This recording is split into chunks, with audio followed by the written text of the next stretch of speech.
Hello, my friends. It is the Doctor once again in the X Layer, here to help you get through yet another day of dealing with your X-Men statue withdrawal syndrome, the terrible scourge that, if not treated properly, could lead to a zombie apocalypse that could destroy humanity. And nobody wants humanity destroyed. I mean, it would suck. Nobody would produce any more statues. That would be a terrible time. Today, I am offering you a treatment that's a little bit deadly, um, has a bit of a sting to it, but as most treatments, it is amazing. It is the original statue produced by Bowen Designs of Sabretooth. I was going to say the original Sabretooth statue, but this is in fact not the original Sabretooth statue. Bowen Designs has released four versions of Sabretooth, and this was the first one that was released. It was released, I think, in 2000. Oh no, it's 2005 actually. 2005. This is number 77 of 1500, and it was sculpted by Ray Villafane. Ray Villafane, a very talented sculptor apparently, as you can see by his work. Let's give it a little. Let's give it a little turny turn. Look at this beautiful statue. It's amazing. It is an amazing Sabretooth statue. I mean, scary as hell, but amazing nonetheless. So this one was produced in 2005. Last year, so right now it's about mid 2013. Last year, Bowen Designs, or maybe 2 years ago, Bowen Designs released three new statues of Sabretooth.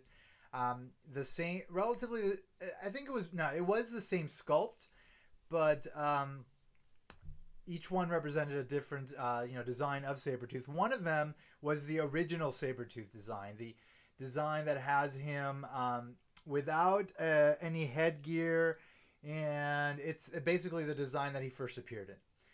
It's a very cool statue. It's on a snowy base as well. Um, Love it. Been wanting it. Finally ordered it like 2 weeks ago. Got it in the mail this week. Damaged. I gotta send it back.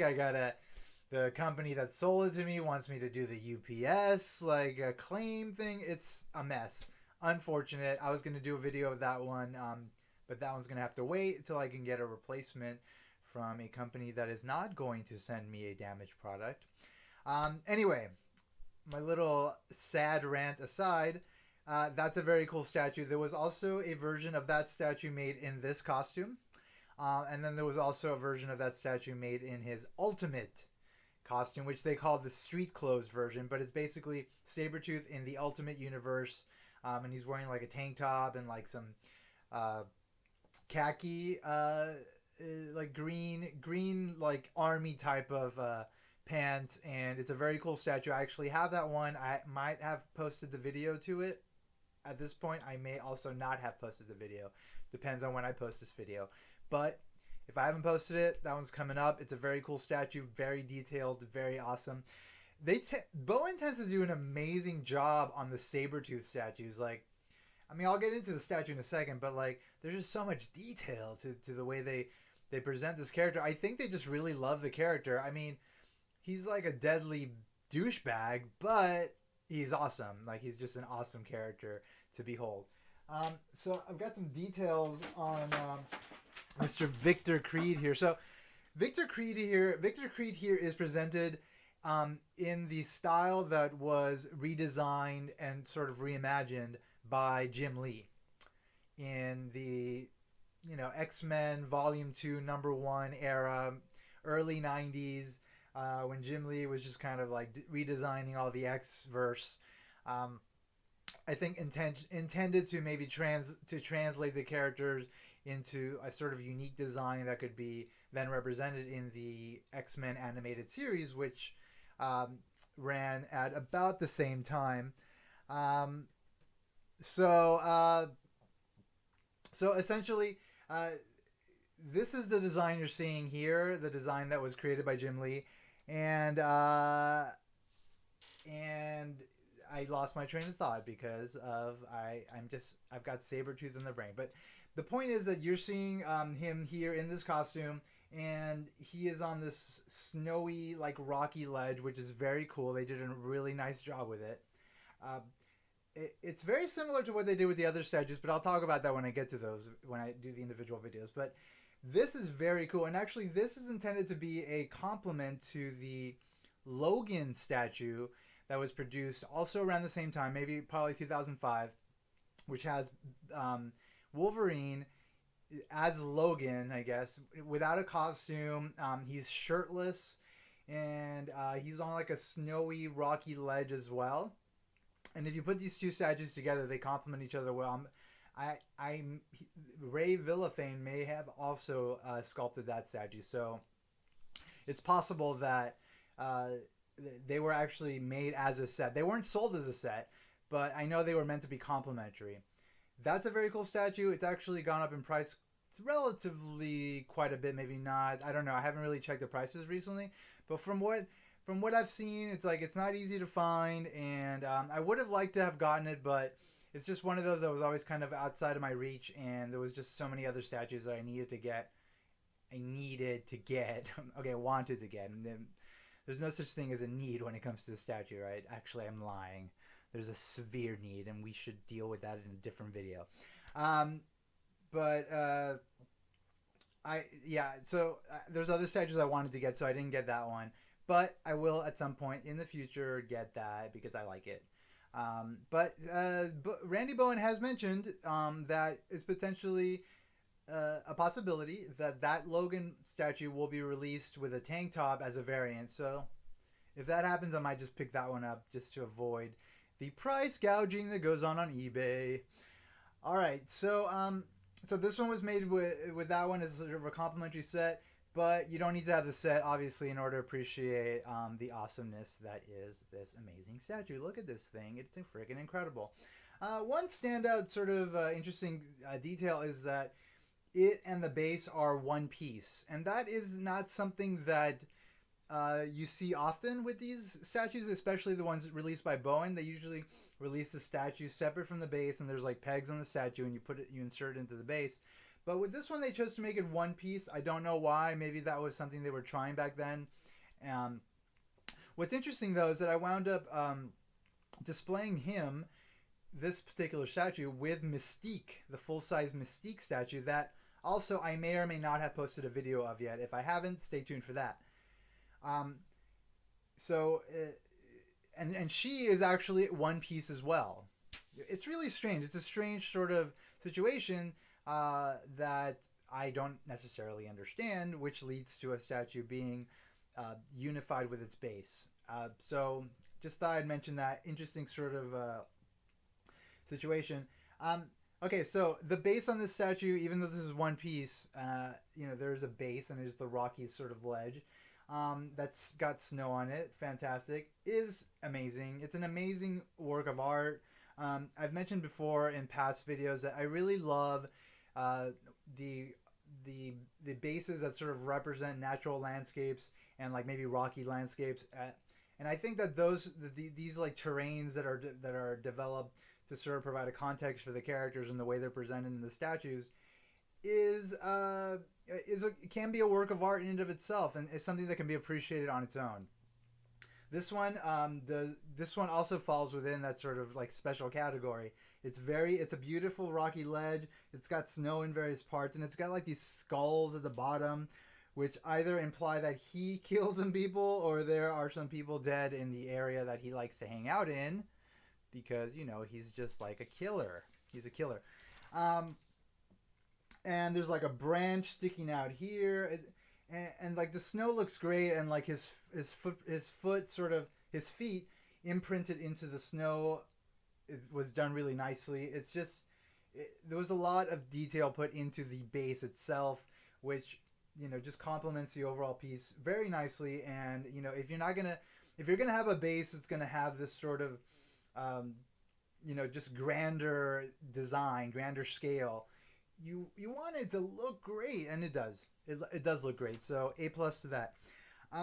Before I go on to the actual statue, I want to mention a couple of things about Mr. Creed here. He was actually created by Chris Claremont and John Byrne, and he first appeared in Iron Fist number 14 in August of 1977, which is actually like 4 or 5 months after I was born. So he and I could potentially be brother. I mean, not brothers, but like we could have grown up together, right, Mr. Creed? Actually, no. When he appeared, he wasn't a baby. He was a full grown villain, and he actually was not initially intended to be a mutant. He was just intended to be Iron Fist, an Iron Fist villain, and he was like a non-powered serial killer. Um, and then later, Chris Claremont introduced him as a mutant in 1986. So that's like 9 years later.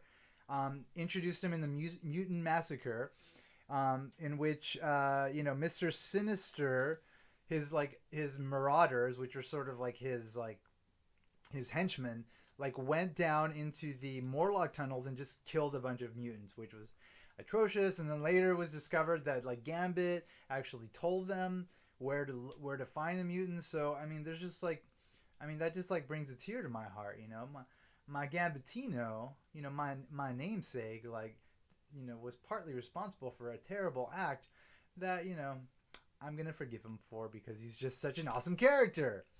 Um, but yeah, so Sabretooth actually was around for a while in the Marvel universe before he was in the X-Men comics, as just like a villain, like fighting various characters like Iron Fist, Spider-Man, and then he was introduced as an X-Men villain, as a mutant, and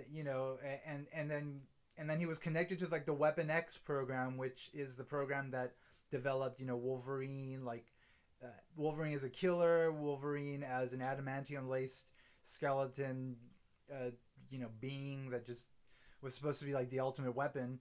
Um, and so Sabretooth, he actually has a healing factor. He has razor sharp fangs and claws, um, and has like strong senses as well. And from what I understand, like Chris Claremont, the guy that created him, initially intended him to be Wolverine's father. Eventually, that was going to be revealed, but uh, since Chris Claremont sort of stopped telling the X Men stories, other writers have stepped in, and it was confirmed at one point that they are not genetically linked. So although that was the original intention, that was not the case. But then there's been a variety of versions of Victor Creed. I'm pretty sure that in the Ultimate Universe he is Wolverine's father. Some of you might have seen X-Men Origins Wolverine, in which he was presented as his brother. Um, Regardless of what it is, like he's just like obviously he is the adversary to Wolverine, regardless of how he was initially intended to sort of the role that he was intended to play within the Marvel universe. That is the role he ultimately wound up playing, the villain to Wolverine. So I mean, look at this tough ass like guy, like mutant killer. Like he's like the perfect freaking adversary for Wolverine because Wolverine's so tough and he's willing to like go so far. And sometimes he gets into his berserker rages and like just causes like a lot of damage on his own. And damage can sometimes include killing. So to counter that, you need an even more vicious killing machine. And because Wolverine is actually, as far as like stature goes, he's like a small sort of dude. This guy, his adversary also like needs to sort of counter that with like just large presence and big sort of muscle mass and just strength and like look at this freaking guy. He's like jacked up and strong and just a vicious killer, powerful, frightening. Perfect adversary for Wolverine. All right, so that's my little spiel on Sabretooth, Victor Creed. I really like the character, liked him enough to now have gotten a second Sabretooth statue. I actually got the ultimate Sabretooth statue first, maybe like 2 years ago. Just got this one in last week. From a collector actually on one of the statue forums, which is statuemarvels.com. So for those collectors out there that are looking for statues, there's more options than just eBay. You can go on statuemarvels.com, statueforum.com, and sideshowcollectors.com. Those are the three great forums to find like other statue collectors, and you can post requests for statues there, like that you're looking for, and maybe other collectors might be willing to sell them to you at a price that isn't so price gougy. And yes, I did use price gouge as an adjective. All right, so this is the actual statue of Sabretooth is freaking phenomenal. Like I didn't think it was going to be. I mean, I knew it was going to be impressive, but I didn't think it was going to be as phenomenal as it is because I really like the new sculpt that I saw that I have that is represented in the three versions that I talked about. And I didn't think that they had done such an incredible job with the original piece, but when I got it, I was like blown away. I was like, damn, like they really like made this special as well, and really made it like into something that is impressive and just is just like sort of a quintessential Sabretooth piece. Um, Beautiful like dynamic pose, perfect on the ledge, just deadly, just obviously on the verge of like just tearing Wolverine apart, or obviously maybe hunting some other people and maybe ripping their flesh off. I don't know. um, Musculature, fantastic. Just physique is amazing, and all the lines are there. All the muscles are in the right place. There's wrinkles on the costume covering the musculature as well. So obviously, a lot of thought put into this statue. Just the character design, to make it as realistic as possible in a three-dimensional um, manifestation of the character. This is the costume that we saw in the X. I think I already mentioned we saw this in the X-Men cartoon of the '90s. This is the '90s era Sabretooth design. They did a really nice job with it. On the browns, there's kind of like a metallic sort of hue. It looks kind of bronzy. Very nice, very nice job there. Um, and just great on the like the mane that surrounds like his neck that goes down to his chest. Very detailed. Lots of time taken to make sure that it accurately represents this portion of the costume, so that it's not like it doesn't look cheap. It looks authentic. It's great. And then of course his face just looks terrifying. He's got the teeth, he's got the eyes. It's like a Jim Lee drawing, just like came just jumped off the page and became three dimensions, and it's a beautiful piece of art, if you ask me. Beautiful, if and you are asking me, which is why I'm playing, which is why you're watching this video. You're asking me, is this a work of art? And I say yes. Yes, this is a work of art. It's amazing. The gloves, fantastic. They've got the spikes in the back that protrude from the statue, and of course the amazing claw. Like I think this is probably my favorite part of the statue. It's just like the claws that they made. Like they're so well crafted, and like the fingers are like pointed, but there's even wrinkles on the fingers to represent the fact that he's wearing gloves. Um, it's really nicely done. Really, really nicely done. Like I can see why this is sort of like a popular statue, and it is. Like I know that the reason why I didn't get it before was because it was actually difficult to find before. I think given that there were three more Sabretooth statues released, this one became less in demand, and so uh, and so the price went down a bit, so it started to become a little bit more reasonable to buy, and that's why I was able to buy it. If that hadn't been the case, I probably wouldn't have gotten it, because it probably would have cost like $300 or something. Fortunately, I got it for, I forget, it was like I think about $200, which is reasonable, which is what you should pay for a statue of of a character that's important, of quality, at the level of Bowen Designs. So if you're looking for this statue, you can probably find it for a decent amount of money. Um, as I already mentioned, there's another version of Sabretooth in this costume by Bowen Designs. There was also the premium format figure produced by Sideshow Collectibles maybe 3 years ago. It's a very nice piece. I actually bought it myself, and had it for maybe like few months.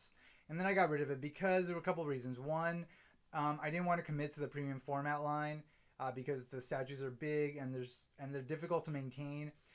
That takes me to the second reason, which is like his costume was basically fabric, and one, I didn't think it looked completely cool. I thought it looked a little bit cheesy, kind of like pajamas. Others have made this criticism. It's kind of an appropriate criticism. So it kind of takes away from like the deadliness of the statue.